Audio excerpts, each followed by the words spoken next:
information and advice from this person and this person and that person and try to put it together to make sense for my hair. Hi, my name's Jazz. Welcome to my channel. Today I'm going to be walking you through my wash day routine. I'm going from straight-ish to curly, back to my normal state.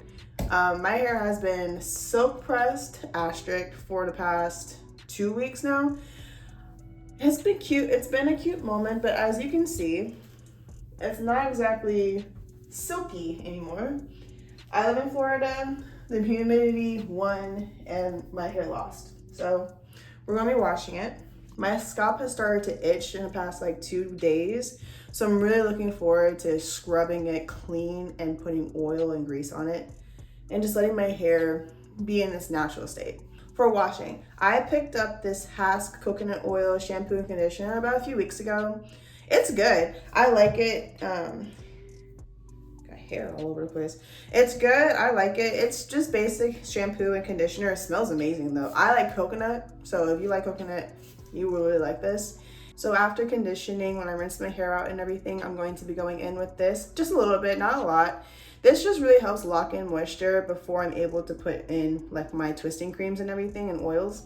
I like just doing this when my hair is going from a very dry state back to its more luscious curly state. So let's go ahead and do that.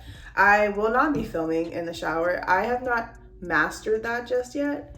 It is hard filming. If you've ever tried to film like a wash day routine in the shower, it's terrifying because I'm so scared of getting any of my equipment, any of my electronics wet. So I will not be filming. Will I?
Oh man, you know it's a good shower when your eyes are red.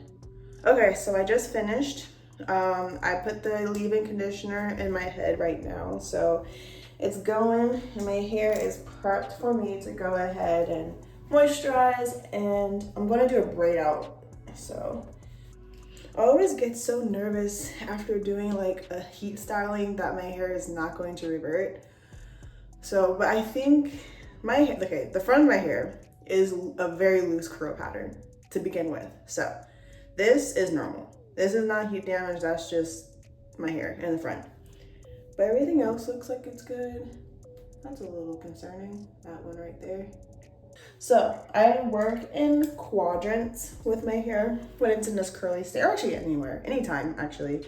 I work with my hair in quadrants. So what I'm going to do is I'm going to be spraying my roots and scalp with this Palmer's coconut oil strong root spray. I've been using this for a few weeks. It has helped my scalp so much. I itch very much. Oh my God. I itch a lot.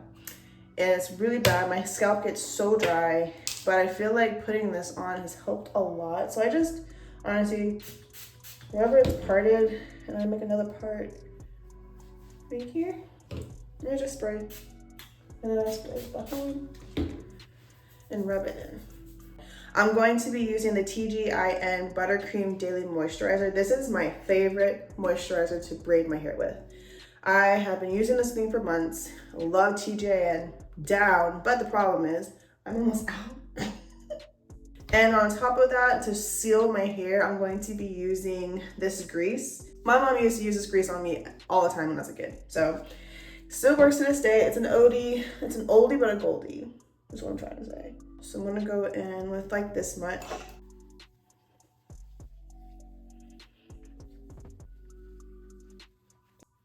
And I just finger tingle before going in with my Denman brush.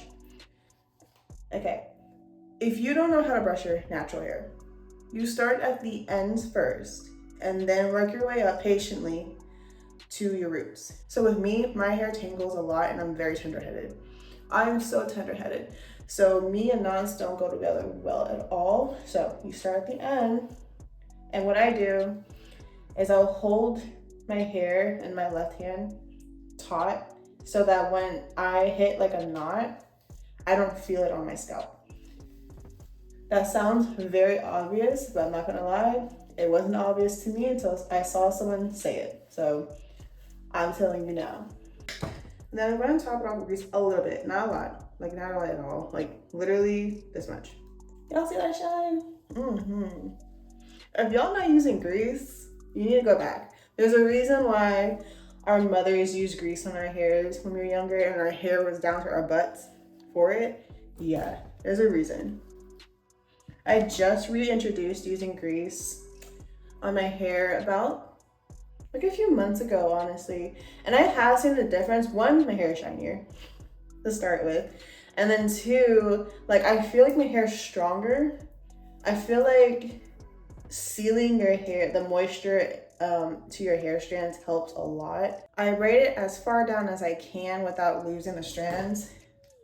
Brush the ends because sometimes they get a little tangled, and then I just combine like two of them together and I just twist the end. Yep, and then we got a little coil. That's a healthy braid right there. That's a good one. I gave myself a pretty good trim when I straightened my hair, so my ends should be very healthy right now. So I've been natural since 2016, where I literally like buzz cut my hair off. Like I had my hair permed like routinely for, God, I don't even know.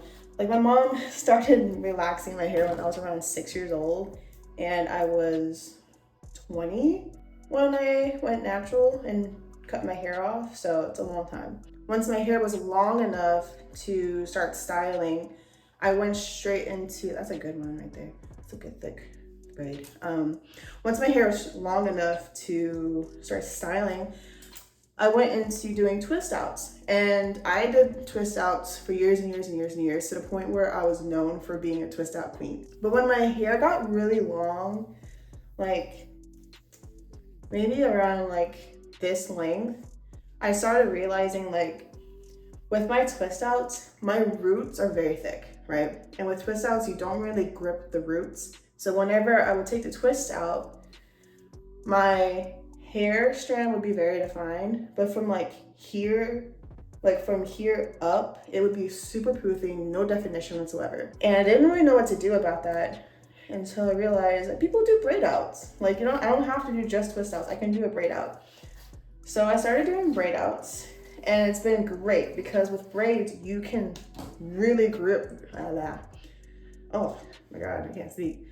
With braids, you can like super grip the roots to make sure that they lay straight and that they end up defined just as much as the strand is. So since I've been doing braid outs for the past, I wanna say year, honestly, it hasn't been a few months, it's been a year. I like braid outs much more than twist outs. If you have longer hair, like natural hair, and you have thick roots just like me, do braid outs. I would try a braid out. At the ends, twist them so that they don't, you know, I don't know. I don't know how everyone else's ends are, but my ends, they don't like to stick together. So I have to like, after I twist them, I have to like twirl them around my finger to get them to stay. Especially at the front where it's like super loose curl patterned. And then like I really have to lay it like thick in the twisting part, and you see it's not even like a spiral, it's barely a spiral, but hopefully that stays. It probably won't. A lot of the things that I do with my hair has been such trial and error. Like, I have high density, thick hair. So like my hair strands are thick and I have a lot of them. On top of, I have different curl patterns on my head, and my roots are super thick. So I didn't find anyone that had hair like me. So I would have to take like information and advice from this person and this person and that person and try to put it together to make sense for my hair. Which, I mean, it makes sense. Not everyone's hair is the same. But I hope that like me making this video or other videos, if you guys want to see more, will help someone else who has like really thick, really dense hair. Give them ideas on like how to style their hair and what's best to do. Like when I went natural, the girlies were not using grease. I'll tell you that right now. The girls were not using grease at all. And it took me like calling my mom and saying like, oh, my hair, it's dry, it doesn't matter what I put in it. I feel like 2 days later, my hair is brittle and whatever. And I feel like I need to wash my hair again. And she had said, when you were younger, I used to put grease in your hair and your hair loved it. You have to seal your hair. Now, does that mean I have low porosity, high porosity? I don't know. I never did that test. Well, actually, no, I did do the test. Did not understand what the results meant because it didn't make sense for my head. And I just never went back to try again. So maybe I should. But either way, I'm hoping that making these videos will help somebody, give them ideas about like how best to deal with their hair. Natural hair, it doesn't have to be as high maintenance as I feel like a lot of people suggest it is. You just have to know what to do. Like one of the things I have not been able to master is a wash and go. I have tried maybe 3 times to do a wash and go, and maybe 2 out of 3 times it failed.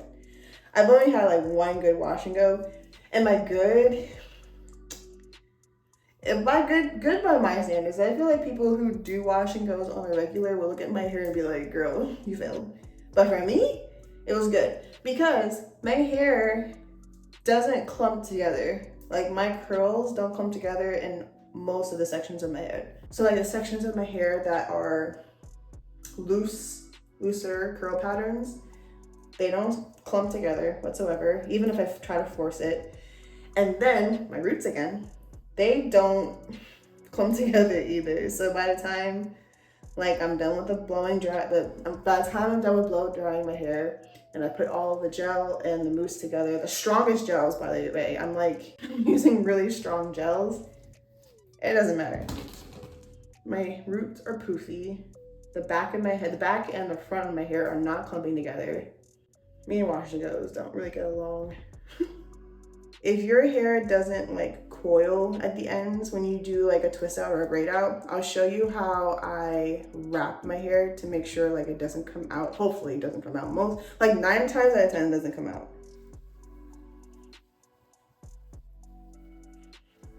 So usually, this part of my hair curls up a lot, right? I think I have a little bit of heat damage, which is not surprising because I didn't film the process of straightening my hair, but I did put a lot of heat on it. Again, trial and error. Like I put, yeah, you see that? Yeah, I ran the hot iron through my hair like a couple times. So I'm not surprised that there's certain parts, like this is not normal for this section of hair. So I think when like in 2 days when I take my braid out, I'll probably just snip the end. I'm okay with that. I'm okay if there's parts of my head that are heat damaged, like at the ends. I'm okay with chopping that off. Like I'm not really too shy with the scissors if that means like the rest of my hair is healthy. Honestly, with the amount of times I put the hot iron on my hair, I'm really surprised I didn't have more heat damage. I mean, not gonna because I still have this section to do, but if that was like the only heat damage that I got, I take that as a success. Because that's like, the amount that I have to take off of this section is like a trim. That's about it. I hope that my videos will show that it doesn't take so much to do your hair. You just have to know what to do, right? Because it can be very frustrating to like see someone else do a style, do the same thing, and it doesn't come out right. Like that can be very frustrating. A lot of people can like translate that to my hair is difficult, I don't want to deal with it, whatever. And I understand. I think it's perfectly fine when people want to go back to waxing their hair, because I definitely think we have products now that will support chemically treated hair. But for those who still want to keep trying with natural hair, even if they don't have like a whole lot of success, that natural hair isn't difficult. So I didn't show, but this section of my hair didn't have any heat damage either. This is pretty normal for this part of my hair. It doesn't fully corkscrew at the end, but it does curl. So, okay, so I'm done. I think for the amount of times I put my hair through the straight iron, the fact that I possibly only have heat damage over here is a miracle. And I'm very happy, because if my whole head had heat damage, I would be very sad. Oh, I didn't show you how to put the scarf on. So I have like a square scarf. I feel like everyone has a scarf like this. Because I said earlier that with the parts of my hair that don't necessarily corkscrew and they would end up unraveling throughout the night because I sleep on my side. So what I do is I try to push these back. I make like a triangle, you see? This is like a square scarf. It's a square scarf. I make a triangle, so you put two of the edges or two of the points together. So it ends up like that. Because I sleep on my side, right? If I kept them down like this, the rubbing of like me moving around my sleep would unravel these. So I use a scrunchie, tie these back, put the scarf on, tie in. Now don't cut off your circulation, like loosely tie it. Okay, tie it in the front and then go back and take the scrunchie out. That way when I'm sleeping, none of like the ends of my braids are getting, I don't know, squashed or whatever, so it doesn't unravel, if that makes sense. Oh, the same. How do people do outros? My head's done. I'll catch y'all in the next video. Let me know if you want to see my trimming process. Let me know if you want to see my silk press process, because really it's just me pressing my hair.